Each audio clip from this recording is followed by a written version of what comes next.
Big boss reality show లోపలికి అడుగుపెట్టిన రతిక తన యాక్టింగ్‌తోనే కాదు, తన పాటలతో కూడా అందరిని ఎంతో ఆకట్టుకుంటూ వస్తుంది. ప్రస్తుతం పల్లవి ప్రశాంత్‌తో లవ్ రొమాంటిక్ యాంగిల్‌ని చూపిస్తూ రాగా, హఠాత్తుగా బిగ్ బాస్ అయితే తనని స్పెషల్‌గా హౌస్ లోపలికి సెపరేట్‌గా రమ్మని చెప్పి, ఎవరిని మిస్ అవుతున్నావు అంటూ క్వెషన్ చేయగా, ఎప్పుడూ ఫ్యామిలీనే మిస్ అవుతారు ప్రతి ఒక్కరు.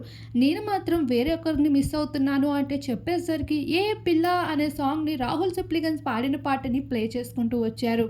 అయితే రాహుల్‌కి రితికకి ఏం సంబంధం ఉంది అంటూ చాలామంది ప్రశ్నిస్తున్నారు. వీరిద్దరూ గతంలో రిలేషన్‌షిప్‌లో ఉండేవాళ్ళు 7 ఏళ్ల క్రితం. ఏ పిల్ల అంటూ సూపర్ డూపర్ హిట్ అయిన ఆల్బమ్ సాంగ్‌లో రాహుల్‌తో జతకట్టి రితిక సైతం తనదైన పెర్ఫార్మెన్స్ అందించింది. అయితే ఇప్పటికే బిగ్ బాస్ హౌస్‌లో ఎన్నో ప్రేమ జంటలు పుట్టుకుంటూ వచ్చాయి. గతంలో రాహుల్ సైతం బిగ్ బాస్ హౌస్‌లో ఒక కథ నడుపుతూ బయటకి వచ్చాక అసు రెడ్డితో కూడా లవ్ ట్రాక్ నడుపుతూ వచ్చేసింది. అటువంటి రాహుల్ లైఫ్‌లో రితిక కూడా ఒక మెయిన్ రోల్ ఉంది అనే విషయం ఇప్పుడే బిగ్ బాస్ రివీల్ చేసుకుంటూ వచ్చేసారు. మరొక వైపు రితిక ఒక యాక్టర్‌గా 'పటాస్' షోలో కూడా మెయిన్ రోల్‌ని పాటిస్తూ వచ్చింది. ఈ విషయం పెద్దగా ఎవరికీ తెలీదనే చెప్పుకోవచ్చు.